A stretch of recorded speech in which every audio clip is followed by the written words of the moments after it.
Hello, I'm Dr. Ian Strawford. I'm a cosmetic and wellness doctor, and I'm the medical director at Skin Excellence Clinics. Are you seeing the aging effects on your lips? Perhaps they're looking more thin and losing the shape they used to have.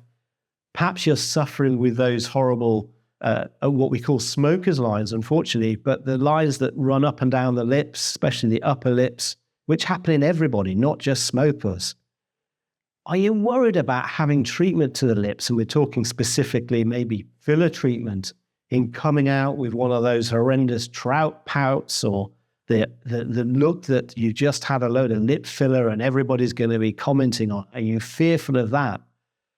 Well, come and see us at Skin Excellence Clinics and we can really show you and help you with your lip rejuvenation.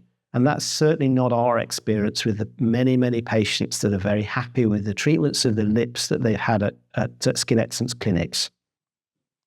What is the difference between lip rejuvenation versus augmentation when using lip fillers? So when we're using lip fillers specifically in the lip, then we have to be very clear about whether we're augmenting that lip or whether we're rejuvenating it. So in my experience, the younger patient who is having lip filler, we're adding volume, we're adding to the natural volume that they have in their lip. Now, that may be for good reason. That may be because they were born with pencil-thin lips and they just want a little bit of shape, they just want a bit of volume. And in my eyes, that's augmentation. It's no different than somebody having breast implants because they were born with very small breasts and they're wanting a more natural enlarged breast, having an implant. We're placing that filler in the lip to enlarge the lip.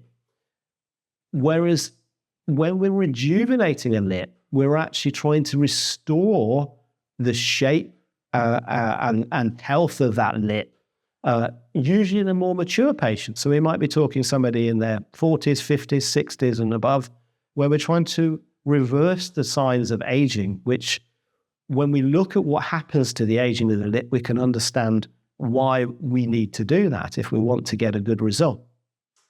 So what happens with lip aging? So naturally, with aging, the lip lengthens from the nose down. So it loses that shape. It loses the pert little shape, what we call the Cupid's bow, and the lip becomes longer and rotates in. So the red part of the lip rotates in. Also, the projection of the lip may be changing because of the way the jawline and teeth are changing. So we all develop a bit of an overbite with age, where the front teeth push in front of the bottom teeth, and that may push and project the upper lip, making that appear worse.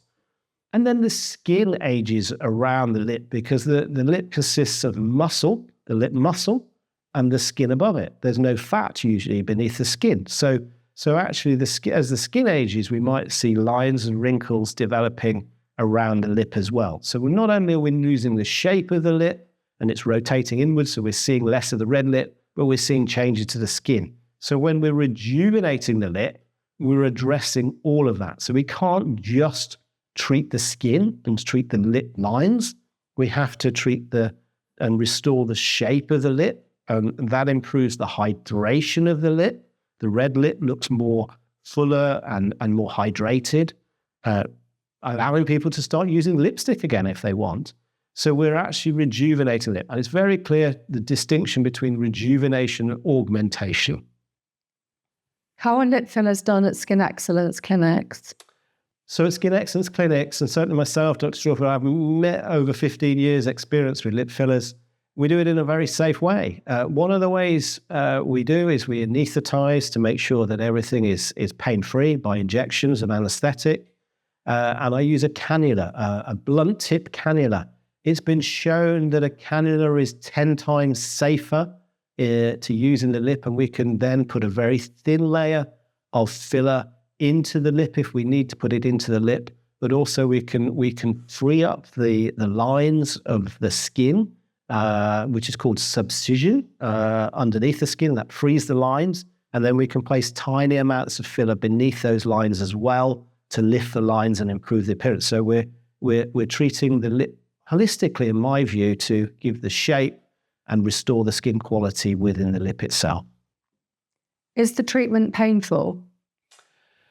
So lip filler treatment is extremely painful, and a lot of places I see only use a topical anesthetic applied to the lip, which in my experience offers little, if any, pain relief when we're administrating the filler. So I do a very simple injection just inside the mouth, just like the dentist would do, just to completely anesthetize the lips. And it means the lips will have no pain sensation for an hour or two. And so we can do a treatment painlessly when we've done what's called a lip block with anesthetic. Is the treatment safe? So we see a lot of lip treatments being done. And in my eyes, a lot of them are done unsafe. And that is using a needle, injecting directly into the lip itself. And we have to remember that the lip contains two arteries, the superior and the inferior labial arteries. Now, these are connected to the facial artery system, and they eventually connect with the artery that goes to the back of the eye called the retinal artery. So there are cases of blindness associated with lip filler, where filler has got into that lip artery and worked its way all the way back to the back of the eye, which is an absolute disaster. And also there can be localized trauma and injecting into the arteries, which can cause destruction of the skin of the lip and the face itself. So from what a vascular point of view, I think the only safe way to inject the lip in my eyes is using a blunt tip cannula, because there is very little risk of putting filler into an artery when you're using a cannula. Also, we can give a result that creates less swelling, less bruising, etc. when we're not using a needle. What can I expect after treatment? So with any lip rejuvenation treatment, there is always a degree of swelling, unfortunately. And that varies from person to person. So you can apply some ice afterwards and even take an antihistamine cream. But normally I find the swelling will settle within a few days, at most 4 or 5 days. And so we usually warn patients that, when we do a lip filler treatment or a lip rejuvenation treatment, to be prepared for a bit of swelling and perhaps time that treatment to when that's not going to be an inconvenience for you. How long do lip fillers last? In my eyes, lip fillers will last up to a year in most patients, often longer. And so the duration of benefit from a lip filler really depends on the skill of the person putting the filler in, because we know that if it's put in often with a needle and certain types of fillers, they can migrate from the lip. The lip is always moving, as you can imagine. And, in a lot of cases that I see filler migrating in the lip. So it's really important to place that filler very, very carefully, as less traumatically as possible using a cannula, and it usually stays put. And we often see it there for a year or more. And most of my patients are not returning every 6 months or so to have lip filler because it's not needed. I've had lip fillers done elsewhere, but I don't like the results. What can I do about it?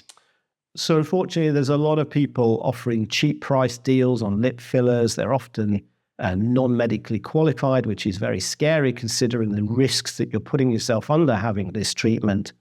And I see lots of patients coming to me are really unhappy with the results of their lip filler, because either it's too much or it's lumpy or it's just distorted and deformed their lips. So we have to look at removing that filler. And if that filler has been there for a relatively short period of time, so less than a year or so, then we can try to remove it using hyalase. Sometimes we need to ultrasound the lip and place that hyalase into where the filler is. That's an enzyme that breaks the filler up. And if we can reverse the filler effect, we can let the lip go back to its natural state and then possibly retreat them and get a more natural result in time.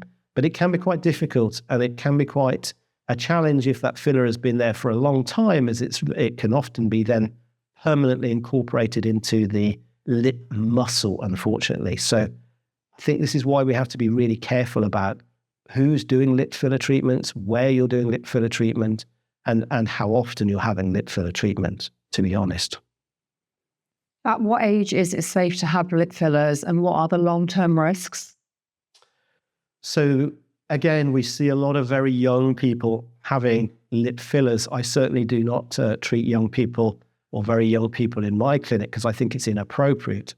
But the problem is, again, there are very few people of a younger age group, we're talking 20s and 30s here, who have naturally, congenitally very small, thin lips, who may benefit from a small amount of filler as an augmentation to give them a slightly enhanced appearance of their lips. But I'm seeing a lot of patients who are having excessive amounts of filler into their lips from a very early age.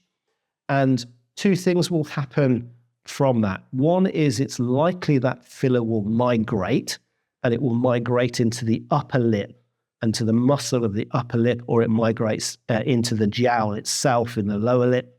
So it's going to change the nature of those tissues, okay? And that filler can become gradually incorporated and change the physical structure of the lip and the lip muscle, making it permanently less elastic and contorted. And over time, that change to the tissue structure, which is effectively almost forming a scarring procedure within the tissues, is going to contract and look even more distorted and deformed over time. So I have a real concern that there is going to be a generation of young people coming through who are going to be very regretting having repeated lip filler treatments in their early years, who are going to see an increase in deformity, which is going to be difficult, if not impossible, to ever correct, certainly non-surgically, in the future. And this is a real worry and a concern I have about repeated treatment in young people.